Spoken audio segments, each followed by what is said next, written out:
Hello, hello, welcome back to Confident Conversations, and today we have Genesis. Hi, thank you for having me. That's Thank you all so right. much. How you been? How you been? Good, good. Life been lifing, but we good. Yeah, 100%. I was just telling you as well that when I sent out the post in the group chat, you were one of the first ones to message me and saying you wanted to be on the podcast. I think for me that really showed. And you were actually we did it within seconds, but it showed interest. But also the follow ups with, hey, when can we do it? Hey, um, do you have any availability? I think that for me was so important to get you on. Not just because I have a range of guests and sort of going, okay, I'm not just Latin based. But also because you showed interest, it was something that you're passionate about, and it's something that a lot of people from that group chat didn't really show. So for me, I'm thankful to you for showing the interest and actually saying, you know what, let me message him and actually get a date to come on. Of course, I genuinely I appreciate the fact that you came on the group chat and you said that because I've been looking for podcasts that like represent my point of view and Yeah. represent like a higher level of consciousness. And you came out with such a positive energy. You were looking for people that had a story to tell, Yeah. and I was just like, okay, let me just text him before they flood his DMs. 100%. So, 100%. and I love to nudge and like Yeah. remind people. Definitely. I love that because it shows that you have a big interest in doing this, and you're not just like, oh, okay. It's up to the host now to sort of just invite people and nudge them to come on. You actually showed a lot of interest, and I appreciate you for that. Um, so we've been speaking for about a couple of months now. Yeah, on and Yeah, off. on and off, busy lives. It's like a long distance relationship. Yeah, Still. sort of, sort of. But you are a model and singer Yes, and a rapper. and a rapper, Yes. all three in one. How did you get into modeling? Well, I started modeling when I was 16 Yeah. through a scouter. He found me in Oxford Circus. They gave me like a portfolio deal. Yeah. And then from there, brands started calling me. Okay. But I was very busy in school, so Yeah. I didn't get the chance to finish off my portfolios the right way. So I put it aside for a couple of years, and now it's just been through my design line. It's been like calling me back, I guess. Yeah. I've done London Fashion Week 2023. Oh wow. I've done a couple catwalks with my designs and African Fashion Week, and yeah, other things coming, inshallah. Okay. How's that been for you? Because I'm guessing it was difficult to get back in after leaving it for a while. Was it difficult for you to get back into it, or was it like learning to ride a bike is something that you don't really? It was more the fact that you sometimes when you do things, you gotta put your whole foot down and give it your all. And I was just too young, I guess, to realize how much work it, like as a model. Sometimes you don't realize it's hours behind the scenes. Okay. Just, it's not about just looking good. You gotta have the character, the personality. You gotta persevere. I just didn't have that when I was young. So Okay. yeah, So it's a different ball game now. 100%. But we in it to win it, baby. Yes, 100%, 100%. And I think that shows within your music. I've seen a couple of your clips on Instagram, with your singing, and you have that character of I'm gonna go for it, and I'm gonna give everything I can to this performance. Um, I mean, it's London. It's competitive as hell. yes, Yeah, you that's gotta very be true. the best and really be the best. You can't just say that. So some people come and test you. So Yeah, yeah. I mean, it's true, but I think what's meant for you is meant for you anyway. And I was having this conversation earlier. I think whatever happens in your journey, it was meant for you. And yes, there's gonna be someone more with more talent than you. There's going to be someone better than you, whether you like to admit it or not. But the work you put in just shows why you're there and why you raised the bar. Yeah. And I think that it just sometimes you get knocked down just to see if you can get back up. Yeah. And I've seen a lot of people get knocked down and not come out of that. And sometimes I'm very proud of myself because, not sometimes, I'm always proud. Yeah. Because I've been knocked down more times than people know. But you can never tell. Just because when you love yourself, you got to show up in the best way possible. And yeah, that's why I really like you as well, because the energy that you bring, your story, and the fact that you bring different kinds of people in your podcast to give the same type of message, but from a different field. Yeah. It shows that you have a real care for your listeners, a real care for what you're doing. You're not just here to start something, you're here to make a change. And I really... Thank you, I appreciate that. I think for me, I've always been someone. So when I was little, I know I used to have someone that supported my dreams. Because as unrealistic as it were, I think I would have liked someone to be like, you know what, you can do it. So I think for me now, it's about giving the support to the others. So whether you're a musician, you're an artist, you're a rapper, you're a model, whether I've known you 2 days or 20 years, I think I've always liked to support people because I wasn't supported within their dreams. And actually, I've got to meet a lot of amazing people, and for me, their journey in my eyes are more important in the sense of they're going for their dreams, and so am I. Right. But they're working, they're progressing, they're going hard at it. They are mixing. They are doing photo shoots and taking time out of their day to do whatever they want to. Right.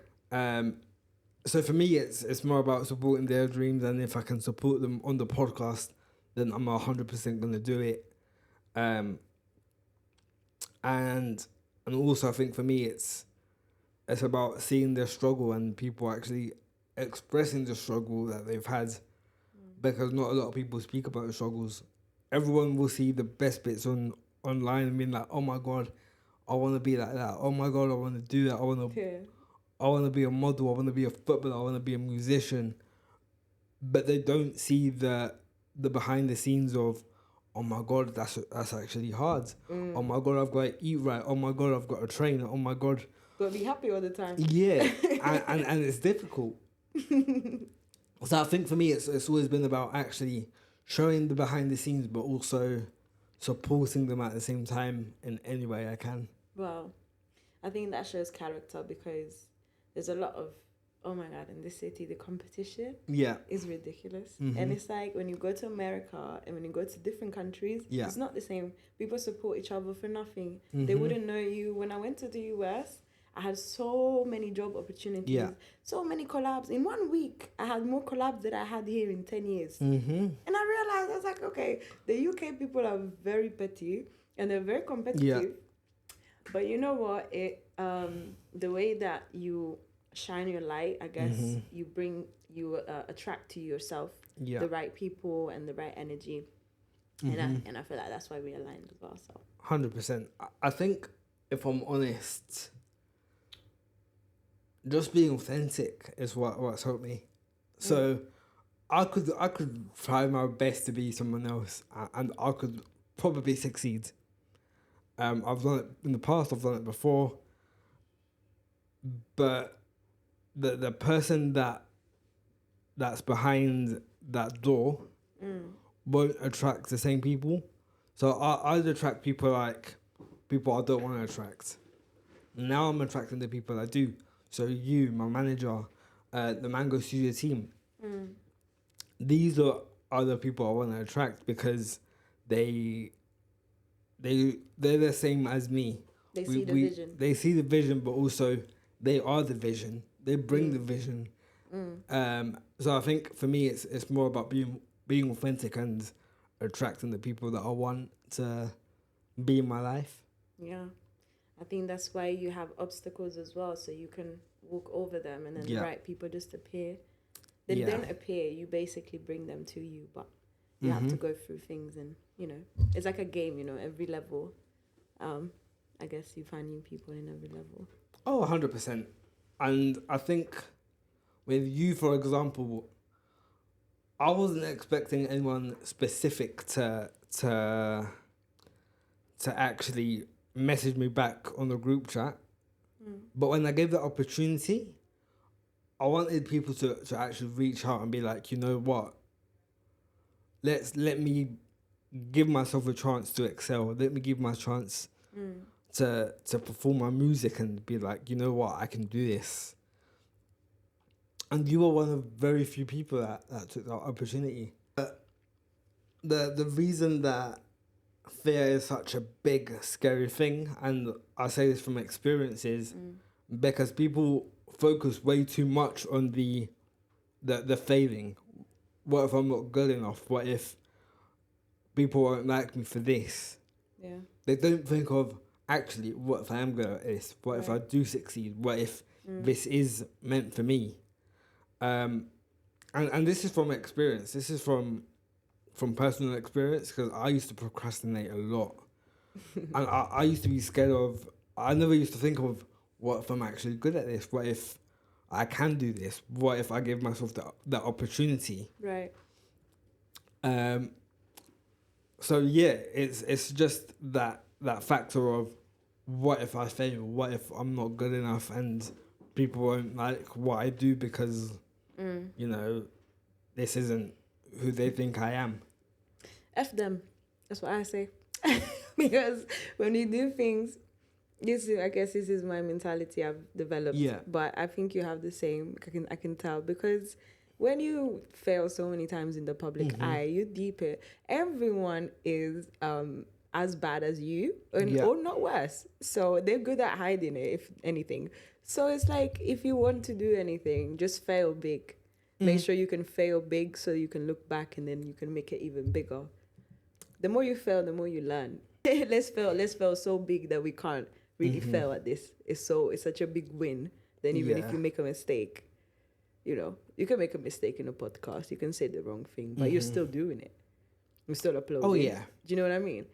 Some people will be for years in the house dreaming about something that they are not going to do because of what? Because of somebody's opinion. Yeah. They're always going to have an opinion. Even if you have $1 million in your bank account, they're always going to say something to you. Make them say something. Yep. Make them say more. Yeah, I think now it's more of a position of, you've heard the saying, any publicity is good publicity, and it's absolutely right, because, so let's take music for example. If you're doing a song and people are like, it's so bad, or oh my god, there's this verse and it was so shit because of whatever. People are gonna want to go and look at the song and be like, actually, I kind of like it. Or actually, let me hear it to see what verse was the bad one. So either way, you're still getting the publicity. Yeah, it's like Blueface and his 2 girlfriends. They're always doing some nonsense before they drop a song. Okay. I don't think they really care if the song does well or not. It's just a matter of getting the views. Yeah. You know? Or Kanye West, he does the same thing. It's called marketing, you know. Yep. Yeah. With your music, how important is numbers, or do you not really look at it? Because my thing is a bit, okay, I want the numbers, I want the views, but I spent years in the studio without dropping just to get the lyrics right. So I'm a lyricist and I love lyricism. Okay. I respect the underground first. Yeah. With that being said, I've got some Afrobeat and some piano coming. Yeah. So yes, I'm in the mainstream too, but it's I think the numbers come when you get good. Okay. With anything. Okay. You know, if you practice enough, you're gonna get the ball in the basket. Okay. I just want to get the ball in the basket. Yeah. If people cheer me or not, it's not really. That's just how I am. But of course, I want people to see it. But if they don't, I like it first. So it's alright. Yeah. Do you look at the analytical side or not really? I do. And I get my money from songwriting. I get my money from other things as well. But I think it's very important for lifestyle that you are able to also make money other ways as a musician. So you can feed it into the adverts, feed it into the, you know, you can't just, if you rely on your music, you're not going to eat. Yeah. You know, I think Beyonce will tell you that. Okay. But yeah. Okay. The only reason I ask is because when I first started, I was very focused on numbers to see my growth. Now I'm not. Now I'm like... But why? Because I know that eventually the numbers will rise. So in my Spotify podcast, I'll look day one within the hour, and then I'll look right at the end of the week to sort of see how we're doing, and that's it. I'm not focused Three years from now, you're gonna have millions on that one that you didn't even get 5. Hopefully. It's because people love to see the struggle. People love to not love. They love to watch you from a distance, pretend they don't like you. Then when you blow up, they're going to be, oh my God, I believed in you. You never liked my posts. I don't know you like that. Yeah. It's like that. Oh, 100%. I think people also get to see the fact that you're enjoying your work more than you're looking at the numbers. People can really sense that you're just doing it for numbers. Yeah. Oh, you're doing it for yourself. That's literally why I came, because I was like, yeah, this guy's cool. Definitely. Like, I've realised that as soon as I finished my IG post and doing the reels and so, the podcast, I've realised that I'm sorry to my Instagram followers, but my post on my reels where they weren't just number based, but they were very... I was focusing way too much on making sure I said the right thing. I was making sure that I was touching on a topic that mattered to me, but wasn't like a big impact. Right. And that's why I started my IG lives as well, sort of get that on top as well. But actually on my podcast, I feel like it's very different in the sense of I'm relaxed, I'm laid back. I don't feel like I have any pressure to be anyone else. And force content out. I think that's the most important. You have to be natural, whatever you do. Yeah. Like, if anyone's listening to this, you want to do something, just do it. Don't worry what people got to say. Yeah. One day you're going to look back and say, you know what, I had the opportunity, I had the time, I had the money, I had the people, but I didn't have the right mindset. You need to get your mind right and stop focusing on people, because everybody's got their own problems. And that's something I had to tell myself every day, really, till today. Everybody has their own problems. No one cares. Like, not like you don't matter, but it's like everyone has something that is more important in that moment. Yeah. Why would they focus on you? Maybe that's why they're not giving you the time of day. They need to see you blow up. And they need to see you do it for 3-5 years, and then they're going to be jumping on the bandwagon. But you need to be in your bandwagon. You need to love yourself, because if you're waiting for other people to love you, babes, it's not going to happen. I completely agree with that. And I think the other thing that people need to realize is that if you're posting on social media or on YouTube or Spotify, whatever you're posting on, you've got to remember there's an algorithm, and sometimes the algorithm is fucked up, sometimes it isn't. Sometimes. Always. And people just might not be seeing your posts, might not be seeing your music, and that's absolutely fine. It's just you've got to be very consistent, and you've got to really show up every day. So I'm guessing it's the same for you. You got a day job? Yes. Yeah, so I've got a day job too, but sometimes I'll come into the studio after work and grind. I'm guessing it's the same with you. Yeah. And it's tiring, don't get us wrong, but It's a hustle. It's a hustle, and if you want to make a success out of it, you have to. Yeah. That's why I like you, man. That's the thing. Some people don't know about that 9 to 5 and then 5 to 9. Sometimes the whole night, you ain't got time to sleep. Yeah, that's hard. That's a struggle. Yeah, for example, last Friday, I worked from 10 p.m. to 6 a.m. Wow. Went home, slept about 5 hours. Back up, back to editing, back to grinding. And for me, it's just a mental game of, I want to succeed. Yes, I'm tired, but I know I can excel. And I think it's the same for anyone in any industry. It's, Yeah. if you want to excel, you're going to make time for it. Whether you're a parent, whether you don't have time because you work that 9 to 5, whether, you've got a family to feed. And I think a lot of people will go, I don't have time. But the time you're scrolling on TikTok, the time you're scrolling on Instagram, the time you're looking at YouTube, you could use that time effectively to work on your grind. I don't think there is any excuse to go, you know what, I don't have time. I think it's a matter of your purpose, like you said, because you gotta have a reason why you're gonna get up after 40 hours or 2 hours of sleep and say, I'm gonna do this. I'm not getting paid. Yeah. I'm not seeing results. Nobody cares. Nobody loves. But you know what? I do it. I'm going to do it. I'm going to be a crazy guy right now and do it. Sometimes my parents don't care. Yep. Sometimes my parents will be like, what are you doing? But you know what? They will understand. Eventually, so, yeah. You see? 100%.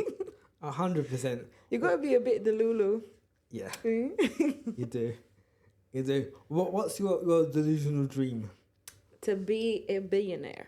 Okay. The very obvious is to be a millionaire. That's very easy. But the billionaire part, I think, is the Lulu. Okay. But it's coming true, Lulu. Fair enough. One day. Fair enough. I'm studying law. Yeah. So I'm very Lulu. Okay. It's so competitive, it's so hard, but I love it. Alhamdulillah. It's my passion, it's my purpose to help people. I want to be a judge. Inshallah, Supreme Court judge. And also a fashion designer, copywriter, model, I do it all. I don't sleep though. Yeah, you won't be sleeping. You won't be sleeping at all. I'm like you. I'm doing it. Just missing the tattoos, but I'm out here. Yeah. I think a lot of people don't realize how delusional you got to be to succeed. But the most delusional part is thinking that you cannot. How many people have succeeded, like real talk? How many people with less talent than you and less capabilities than you have succeeded? And you're going to look at yourself and say, you know what? I can't do it. Yeah. You need a slap. You need a slap in the face. At least try. 100%. How are you going to know if you can't make it unless you try? Very true. Very true. I think the beauty of anything is you can always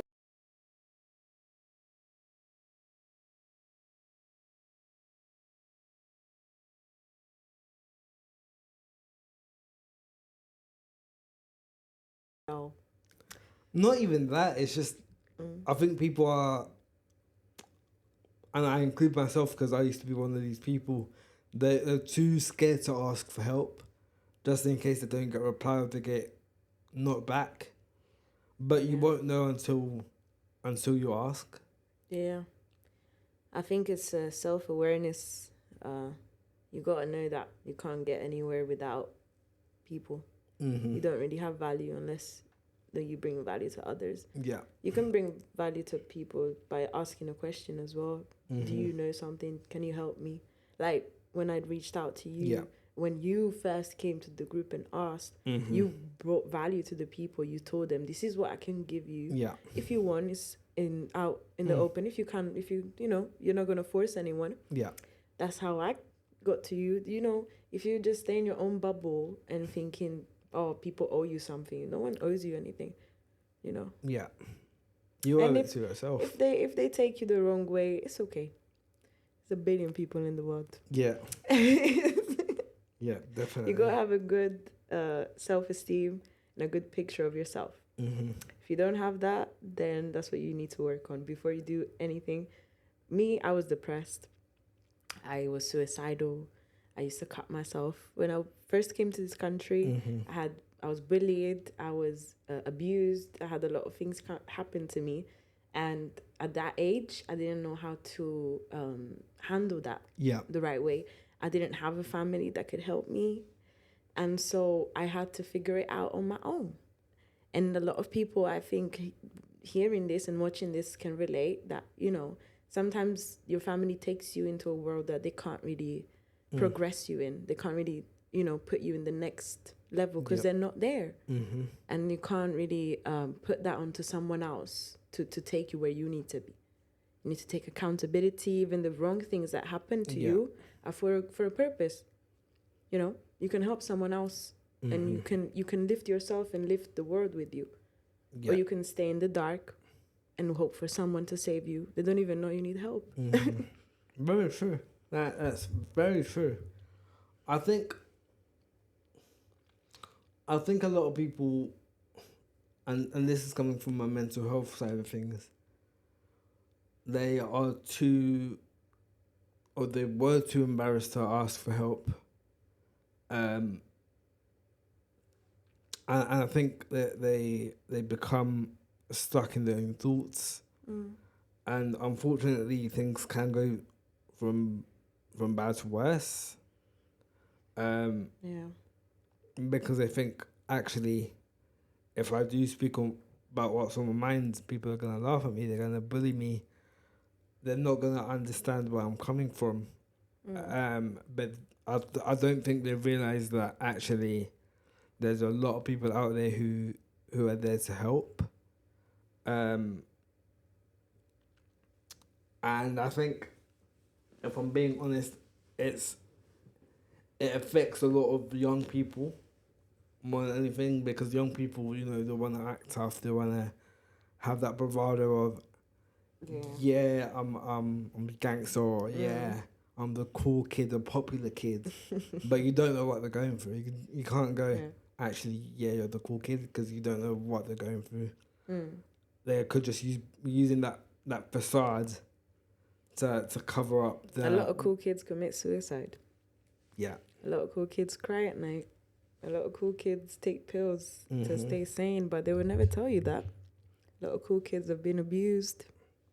And you'll never see that. You'll never see that. And that again, people don't show you the struggles that they're going through. The thing is, I feel like if more of us come out and say things with our chest and say, this happened to me, but this is where I'm at now, and you can do it too. You can do it better than me. Oh, 100%. Because you're hearing me. I didn't have somebody that had this story and that came out and that was willing to come and speak to me about it. If you see somebody that you would like to be like, and they tell you a story that resonates with you, take heed, because that's a blessing, that's a gem. Yeah, if they can do it, who are you to not be able to do it? We're all the same. Yeah. And you were saying earlier, you suffered a lot of your mental health. Yep. Still do. I think it never goes away. But I think you learn to manage it. I just don't think you realise how strong you can be. I don't think people realise, again, what you're going through, but also, so when people go, people who are bulimic or obese, when you're going, oh, you're skinny, or oh, you're fat, or I don't know, you're short or whatever, that can drive them into another state, and it can affect them more. And I've said on the podcast multiple times, being Latino helped me a lot, because the things that you're insecure about will become your nickname. Like, I think that's the same with us Italians. yeah, so They will hype up the things you'll get bullied about. Oh yeah, 100%. Like, we'll be called gordito, ajito, calvito. Carvito, yeah. You know, we'll get bullied for it, and you've got to be very thick-skinned to get through it. So I think in that sense, I was very lucky to have that, but not a lot of people are. Yeah. You know, I could have been one of those suicidal people had I not had that. But again, you become thick-skinned with years of that, actually. He's reminiscing, you know, when the uncles come at him. I'm reminiscing the time my mum used to call me fat. Oh my days! But yeah, you do become thick-skinned to it, and it becomes a part of your culture and a part of your life. But it's love. It's tough love. It's tough love. Funny love, funny tough love. But you know, not a lot of people have that, and to them it might be like, oh my god, you're bullying me. Oh my god, hurting my feelings. You're hurting my feelings, and you know, I don't want to be skinny, so I'm gonna eat, or I don't want to be fat, so I'm gonna stop eating. Yeah. And you're causing yourself more harm. Whereas if you go, actually, I don't like that. Can you stop? Or actually, let me speak to someone because I'm not feeling okay. 9 times out of 10, it will help you a lot. It won't cure you, but it will help you a lot to open up. That's a fact. I think it's hard to say this, but sometimes when people tell you the truth, it can hurt you just because you know, it's not about being tough-skinned. Yeah. It's more about being self-aware. I was bulimic. I remember I used to just eat and then throw it up. Yeah. Because I had a lot of deviations with my weight. Now I'm quite cool, but I used to be very skinny and very fat. And I had a lot of problems about that. But then I realized it's like, I'm beautiful anyway. Whether I'm fat, whether I'm not fat. If you don't like it, if you're making a comment on my body, then there's something wrong with you. Yeah. And if you're telling me as a joke, and I'll take it personal that there's something wrong with me, because it's just a comment. Nobody really means it. But I think it depends on who says it as well. So if you're with friends, obviously friends are gonna joke about. But if you're a stranger and the stranger says to you, "Oh my god, look at you, you're so fat." Like my sister, I'll put my sister as an example. My sister does a lot of gym work and body training. And, you know, we're all very proud of her, and she's actually... Killing it. Yeah, she's killed it, and she's got an amazing body. And sometimes she'll go, "Oh, I feel fat." Or, "Do I look fat?" And I'll go, "No, but, you know, you can stop eating a little bit." Like, she won't take that personal. She'll be like, "Do I look fat?" I'm like, "No, not really. You're killing it. You look skinny. You look fine. You look perfect." But where it's me and her joking about, it's not a big deal. Yeah, I don't know. Maybe it's men suffer with this as well, but women, like, we are taught to always look a certain way for people, and I feel like when you get to a certain age as well, hopefully you'll come to the realization that everyone has their own preferences. Yeah. What somebody calls fat, another person will call skinny. You know, I've had that with different boyfriends. One boyfriend would tell me, "Oh, you need to lose weight." The other one would tell me, "You need to get a bigger bum." And it's like, okay, which one? Of course, I got the bigger bum, but you know what I mean? And which one do I go for? Which one is better for me? I feel like, you gotta let people talk their talk, and as well, if somebody's commenting on your body, it's a good thing because it means they're looking. So you made them look. Yeah.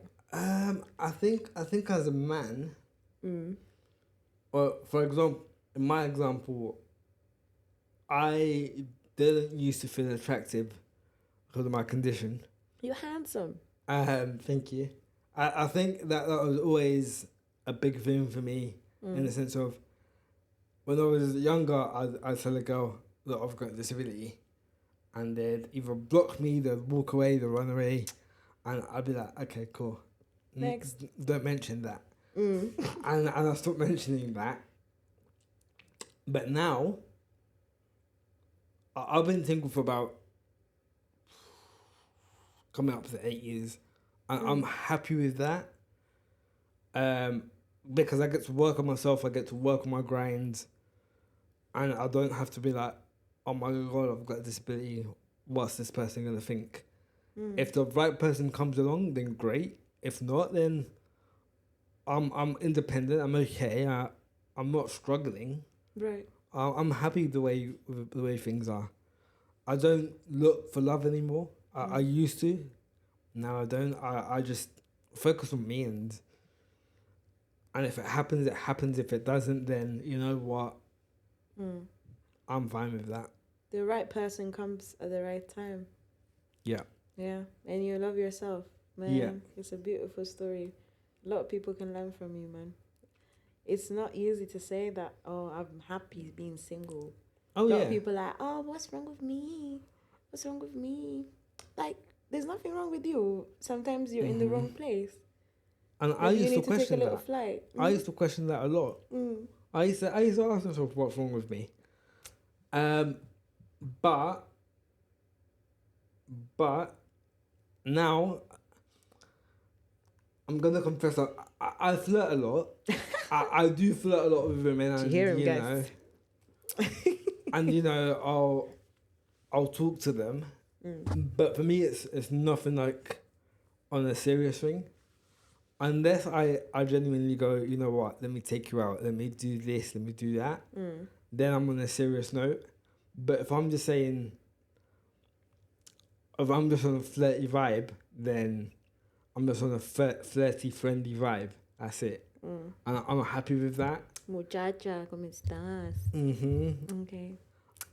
But I think it's just how you perceive yourself, and like I said, now I'm in a position where I'm happy. I'm enjoying life, and I'm doing what I love, and I'm getting to know people. I get to talk to them.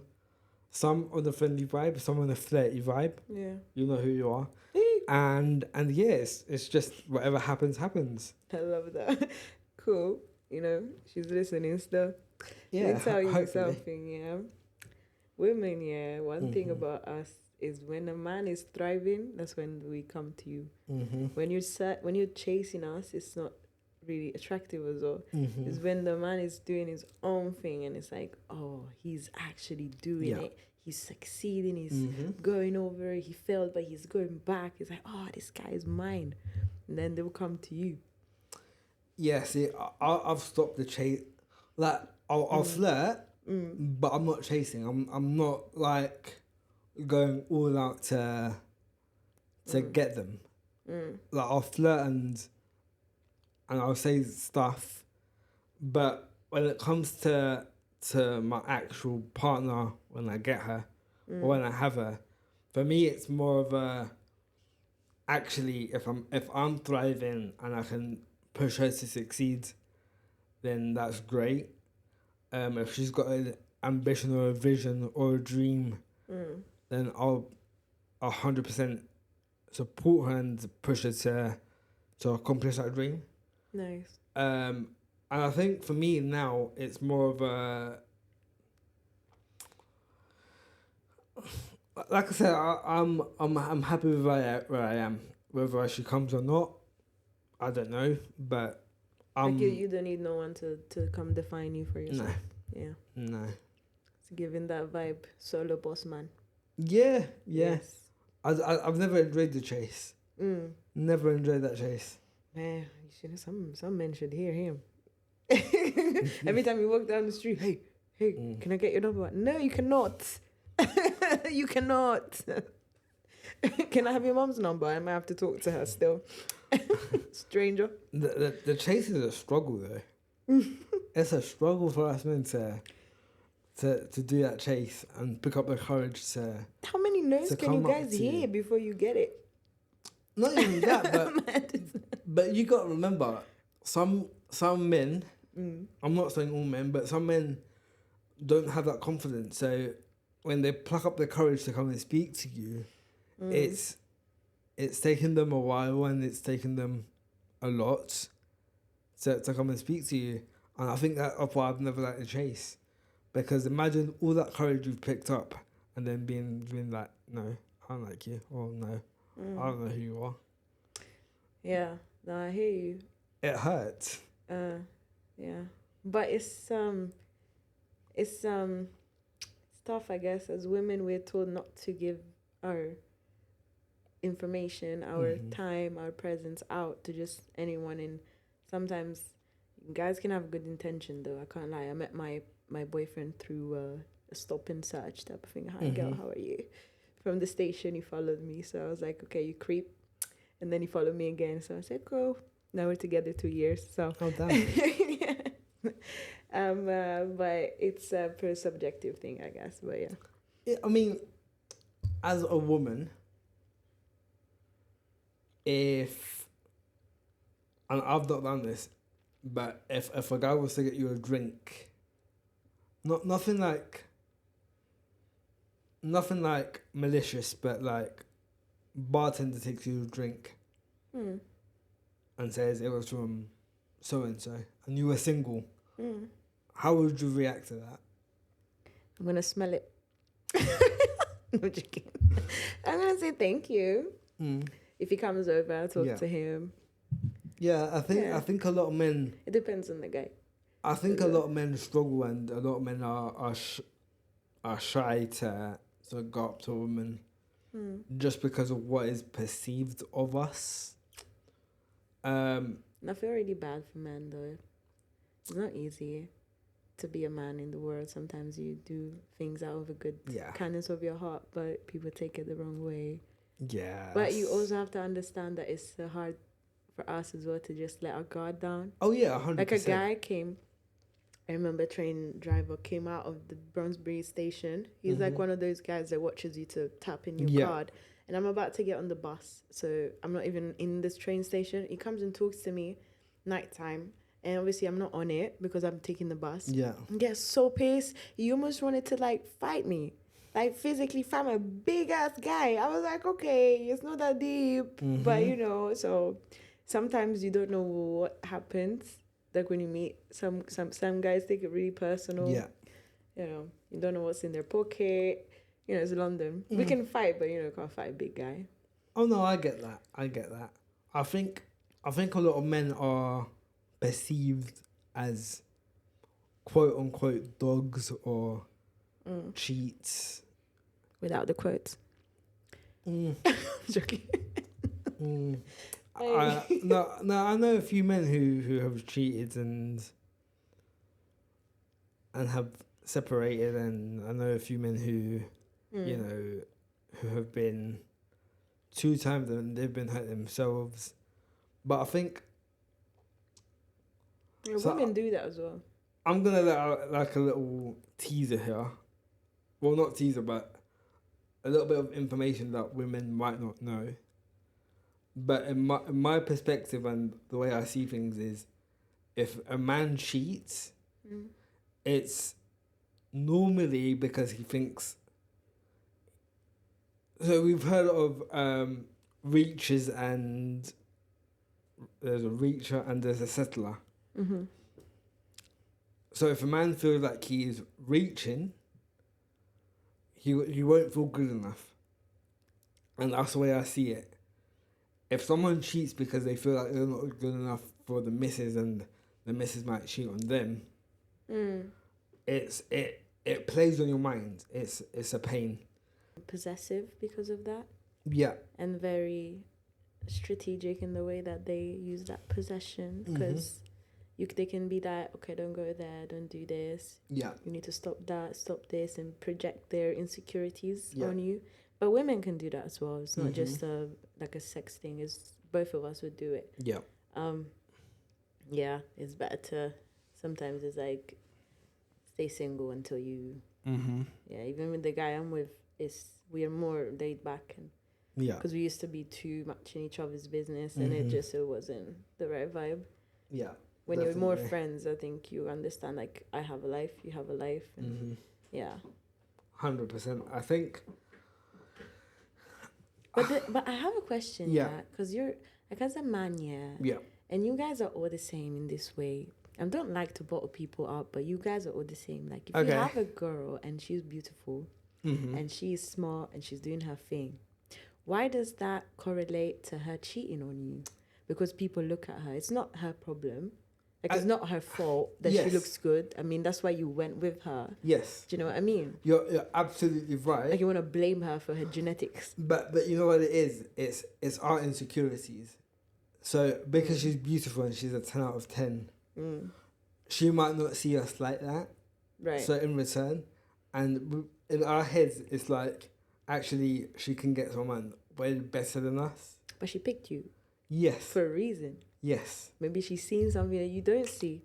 Exactly, but because we don't see that, we don't see what she sees in us, and we're like, actually.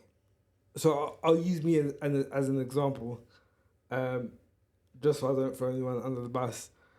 With me, I'll go, I'm too fat, I've got a disability, I'm short. That's what I'm seeing as me. I'm not seeing what she sees as me. And then I'm seeing her as, you know, this beautiful woman who, I don't know, is loving, is caring. She's everything I look for in a woman. And for me, it's like, why would she want me when I'm me? Wow. And she could go out there and be like, and find someone who's more her type. So for me, I'd feel like a reacher. I'm like, actually... I'm punching way above my weight and I don't deserve you. Wow. Yeah. I deep that. Yeah, I think you guys put women on a pedestal. Yeah, you see a little makeup and a little hair redone, you can make any girl from a 5 to a 10. You know what? I prefer a natural woman. Oh yeah? Yes. Yeah. I'm not a huge fan of people with makeup. I think if you can rock out the natural look. But I mean, the outside and the way she loves. Yeah. Almost every woman can do that. It's not really special. Yeah. What's in here? Yes. What's in here? Yes. She can't really show you that. No. She got to do that. She got to do that. That's very hard. Yes. And I think when a woman uses her brain and her heart, and she picks a guy that might be insecure in that time, it's probably because she sees the potential and where he's going. Yes. When you pull an arrow, you have to pull it back. Yeah. To know where it's gonna go further. Sometimes when you see a guy grinding, and struggling and doing his thing, that's more attractive than a 10 out of 10 with the Range Rover tells you, hey, baby girl, jump in. What does he want to do from you? He just wants to do it and then go home. But this guy will take care of you. This guy will show you a different life. Oh, yeah. This is the thing that we see in men. Like, we will see your potential before you. See, we don't see that. That's why we come together. We see, or at least in my perspective, I see looks. But I'm not talking about a female look. I'm looking at myself.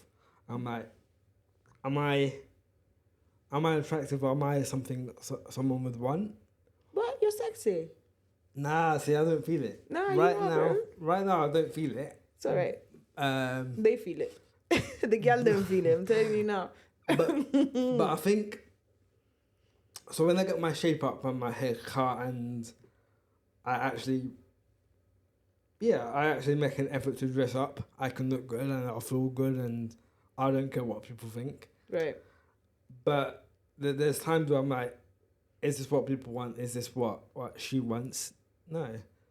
But for me, it's like, it's what I'm comfortable in and...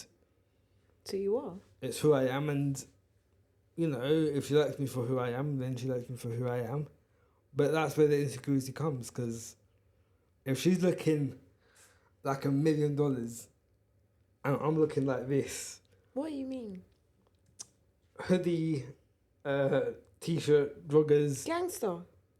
Nah. Boss man. This ain't me. This is just comfortable for me. Rick Ross. Nah. Nah. See, this is just comfortable for me. I'm more of a jeans guy. Okay. So I love me a relaxed man. Yeah. The jeans look very tight. Nah, No? I like the jean look. It's comfortable. For me, it is. Okay. I grew up in it, to be fair. But yeah, I think why is she looking like that and interested in me? And that's what propels her. It's not the look, it's the fact that you don't like it. Okay. Because you don't need to look. We don't care about your looks. I want to tell you a little secret. You told me your secret, I'll tell you our secret. Yeah. We don't care what you guys look like, because in 50 years, you're going to look worse. We know you're going to belly coming out anyway. All of these like nice guys, you're going to stop going gym. See, let me stop you for a second. Because my mindset is very different. And I don't know if a lot of men feel this way. My mindset is, if you're going gym for a woman and you want to look good and you want the six-pack and the muscles, once you get her, why are you stopping looking good for her? Should you not want to carry on? Why are you letting yourself go for, because you've settled? My mindset is, even though you've settled, you should want to still look good for her. Gain that relationship weight. That's what I did. But because you're comfortable at home, with the one you love, you don't have to work hard on myself. Yeah. I think that's why we need to stay single a bit. Yeah, that's fair. But let me tell you, as a woman, the one thing that's most valuable to us for a man is his dedication and his hard work. I don't think there's anything better. Okay. Like if you look bad, it's only your opinion, because if you have enough hard work in you and you have a good heart, you care about your mom, you care about me, you put a roof on my head, you always push me. If I'm crying, you're the shoulder I come to. There's nothing more attractive than a emotionally stable man. Yeah. None of these good-looking boys can compare to you. To us, in our eyes, you're the most good-looking man, because we have this loyalty in us. Yeah. Yeah. Yeah. See, that's our insecurity, though. It's okay. She will cure you. She will cure, even if you still have it. She will help you. I used to be very insecure, but the man I'm with, nobody can tell me nothing. In the morning, we know nothing. I didn't even wash my face. I'm like, I'm shit. I'm the shit. Yeah, like I said, I think the insecurity just goes to why is she with me? I think that's just the biggest insecurity we have. And I think I'm gonna blame TV her, because the Instagram models, the models they show on TV. No offense, but they're not real. They might exist as a person, but it's not real in the sense of not everyone looks like that. It's a fake world. They tell you. You can't expect me to look like Jack Fowler. You can't expect me to look like who else is there? What's his name? Jason Momoa. That's just not a reality. Yeah. And when women go, my celebrity crush is Liam Hemsworth's Michael B. Jordan. He's like 5'8". I think he came to my hotel one time. Really? They told me he's tiny. And I think for us, when we go, Selena Gomez, Rihanna, Beyonce, Shakira, I think that affects us as well, because we're going, actually, I can pull a Rihanna, I can pull this. But then when they're with us, they're like, actually, too much. I don't know what she sees in me. Yeah. And then we expect to look like your celebrity crush. Like the 50 Cents, the Michael B. Jordans, the LeBron James. If you have 50 million in your bank, you can look like anybody. Watch them without the money, they wouldn't look the same. Yeah. That's the thing, it's a good lifestyle. Yeah, 100%. 100%.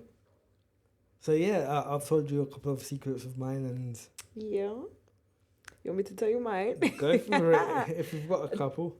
You know what? I told you about my personal experience when I was young, Mm-hmm. but another thing I can say is that to get to where I am, which is just a start for me Yeah. to get to where I want to be, I made a lot of mistakes through my teenage years. Mm-hmm. I was the kid that was skipping school, and I was going private school, so my parents were paying.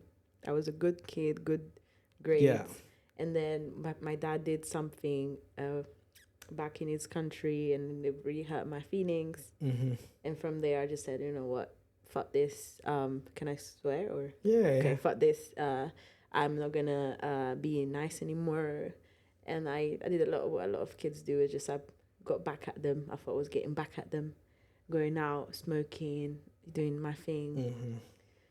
I think that I did a lot of stupid things out of anger, Yeah. and I missed out on a lot of opportunities. And how can I say this? I was very embarrassed. You know, it's not nice to look at yourself and say I'm a good person one day, and then the next day you're like, what am I doing? But I think with that, I was talking to a guest earlier today, and it's character building. You're building your character. You're creating who you are, and actually, everything that you've done gets you to where you are today. So for example, you said you went from being a good kid to a bad kid. For me, I started to realize I went from being the kid that had a disability to actually the kid that thrived and pushed and excelled to become who I am today. And for me, it was, I didn't like doing physio. I didn't like going to a hospital every 6 weeks. I didn't like doing my exercises that I had to do or having my injections. But if I could relive all of that now, I would 100% relive it. And I will go through all that pain again just because actually now I'm in a better place and I understand now who I am. Hindsight is 2020. 2024, yeah. It's when you're going through it, I think you don't see it. You don't see it, but once you've lived it, once you've gone through it, and once you go, actually, I was pretty stupid back then for not doing the things that I should have. But like, actually, they were trying to help me. Right.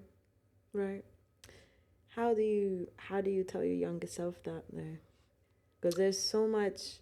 I think what's helped me is spirituality, a relationship with my being, with my creator, with my ancestors. I think that's helped me a lot. Because if I didn't know that I have a purpose to fulfill, then I wouldn't know that the mistakes are for a reason, Yeah.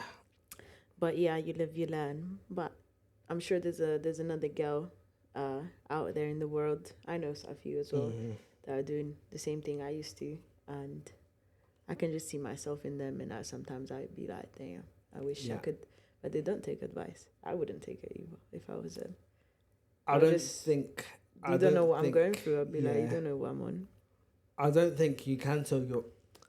I don't think there is a way you can tell your younger self that, with them listening, because they'll be like, who are you?